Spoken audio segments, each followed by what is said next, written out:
Ellen DeGeneres has been the source of a great many things over the last several months, not the least of which is controversy, via all of the scandals and admissions by her former staff and various guests about who she is and how her upper staff acts. But despite all this, there are many who support Ellen no matter what, and without a doubt, they know a lot of interesting things about her. So allow us to show you 15 Ellen DeGeneres facts that only true fans would know. Be sure to like the video and subscribe to the channel. Just a reminder about our new giveaway. We're giving away the new iPad Pro or the new iMac Pro. The choice is yours. All you have to do is watch the full video, leave a like, comment the keyword hidden in the video, and make sure you're subscribed. It's that simple. 15. Birthplace and ancestry. Let's start out with a simple one, shall we? Ellen was born in Metairie, Louisiana on January 26, 1958. Comedian, actress, and she is descended from German, French, English, and Irish ancestry. While this may not sound like the biggest of things, it's important to know where you come from and the people you descend from, and not surprisingly, she comes from a large swath of heritages, which more than likely Ellen is proud of. 14. She was born into a Christian Science family. Yeah, this one will make your head spin, no doubt. Ellen, along with her brother, Vance, was raised as a Christian Scientist. As such, she didn't use any sort of medication or see a doctor until she was 13 years old when she stopped associating with the religion. She does, however, still believe in God. She even went on to say that it gives her comfort that she knows there's something on high watching over and guiding everything, which if you really think about it, isn't something you'd expect from Ellen, and yet, there it is. 13. Family connections. Ellen has one older brother, Vance DeGeneres, who appeared on The Daily Show as a correspondent multiple times between 1999 and 2001. He's now a writer, musician, and producer. She is also 11th cousins with Madonna, who was born the same year as the comedian. The two entertainers share a grandfather 10 generations back. Yeah, we couldn't believe it either. Ellen and Madonna are somehow related? You'd think that wouldn't work, and technically it doesn't, but you know what they say, 6 degrees of Kevin Bacon. 12. Ellen before Ellen.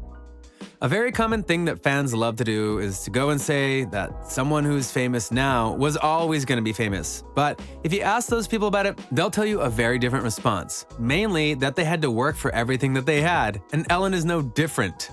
Ellen had several odd jobs before becoming a comedic success. Some of these included a stint as an oyster shucker in New Orleans, a paralegal, a bartender, a waitress at TGI Fridays, and even a vacuum cleaner saleswoman. It also was revealed during her scandal this year that she was an assistant at a talent agency. So, as you can see, while Ellen is talented in various ways, she had to earn her stripes just like everyone else. 11. Her beginnings in comedy. At 23, she started developing a comedy routine. Soon enough, she became the MC at a New Orleans comedy club. And in 1982, after submitting some of her set to a Showtime competition, she was named the funniest person of the year by the network. She continued to hone her act over the next several years, leveraging the award for bookings at more clubs across the United States. Oh, but it didn't stop there. Johnny Carson invited Ellen over to chat with him on the couch of The Tonight Show after she finished her stand-up routine in 1986. This was considered a huge honor for any comedian at the time, and Ellen was the first woman to get it. Again, showing just how talented and funny Ellen was. 10. Sitcom success. In the early 90s, Ellen began appearing in multiple sitcoms including Open House and Laurel Hill. Her most notable sitcom appearance, however, was on the show where she played the lead character, who was also named Ellen and heavily inspired by Ellen's own personality. The original name of the show that premiered in 1994 was These Friends of Mine. After its first season, the show was renamed Ellen. Which goes to show you just how good and popular Ellen was that a TV show would rename and basically rebrand itself just to better suit its star. Of course, as many of you know, this show was also the catalyst for one of the biggest and most important moments of Ellen's whole life. 9. Coming out. In 1997, Ellen's popular TV show aired The Puppy Episode, which would end up making TV history. Ellen's character came out as a lesbian. The same month, DeGeneres personally made her sexual orientation public with a cover and feature in Time magazine. She also discussed being a lesbian on The Oprah Winfrey Show. Ellen's character was the first openly gay lead character in a TV sitcom, and Ellen herself would be the first openly gay leading actress in a sitcom. An enormous amount of controversy and support surrounded the episode. An estimated 46 million people viewed it, making it the most viewed episode of the show. she also won an Emmy Award for the writing of the episode. Now, that's something you all likely knew because of Ellen's literal backstory, but let's talk about the dark side of that moment. 8. The backlash. Because while that moment would change Ellen's life forever, it also sparked an enormous backlash. Remember, in 1997, LGBTQ+ movement was basically non-existent and didn't have the support that it does now in terms of laws, TV shows, and movies embracing it, and so on and so forth. So when Ellen made that big move to announce her character and herself as a lesbian, fire literally rained down on her and everyone associated with her. Ellen, for example, had a hard time finding work. This went on for years before eventually getting her daytime talk show that changed everything. But it went beyond her, though. Her girlfriend at the time was almost fired from a movie because she came out as well, because her and Ellen were together. And after that movie flopped, she was exiled from Hollywood for a time. On Ellen's sitcom, Laura Dern was the one that Ellen came out to in the show, and after it happened, she had a hard time finding work just for being associated with Ellen. Plus, despite having 46 million people view it, the show was canceled the next year due to corporate and religious backlash. 7. Ellen was almost on Friends. Going now to the lighter side of things, before starring in her own sitcom, Ellen turned down a role on the massively popular Friends. It may sound like a poor decision, but obviously things turned out for the better, though you honestly have to wonder what her role would have been and if it was more of a supporting role, because if that was the case, you can understand why she turned it down. 6. Speed. No, not that kind of speed. Talking about the movie Speed.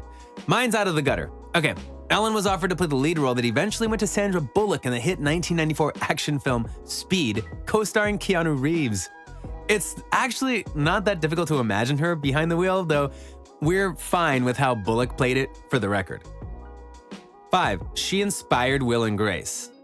Whether network TV will admit it or not, Ellen's coming out had a major effect on TV as a whole, and some people started to wonder if there could be a place for an LGBTQ+ person in the lead role of what was respectful and yet funny.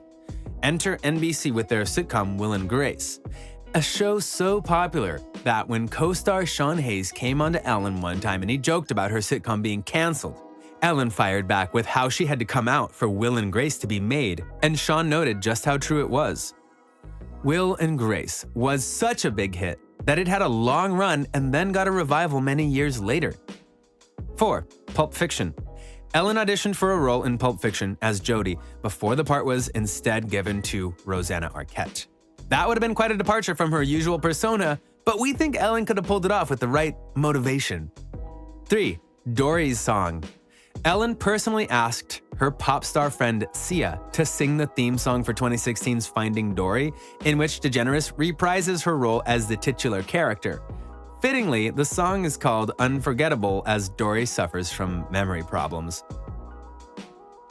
2. Scary Living. DeGeneres once lived in an apartment that was used in the hit 2014 horror film Annabelle, a prequel to 2013's The Conjuring. She said that it frightened her when she occupied it too. We believe her. 1. Hosting. Ellen is only the second woman in history to host the Academy Awards, with Whoopi Goldberg being the first. That's pretty elite company, and no woman has hosted it after her. Doesn't that say a lot? So, what do you think? What do you think of this look at the various facts about Ellen DeGeneres that likely only her true superfans would know about? Did you honestly know some of these facts about Ellen? Which ones honestly surprised you the most? Which ones did you feel come out of left field? Let us know in the comments below. Be sure to subscribe, and we'll see you next time on the channel. Just a reminder about our new giveaway. We're giving away the new iPad Pro or the new iMac Pro. The choice is yours. All you have to do is watch the full video, leave a like, comment the keyword hidden in the video, and make sure you're subscribed. It's that simple.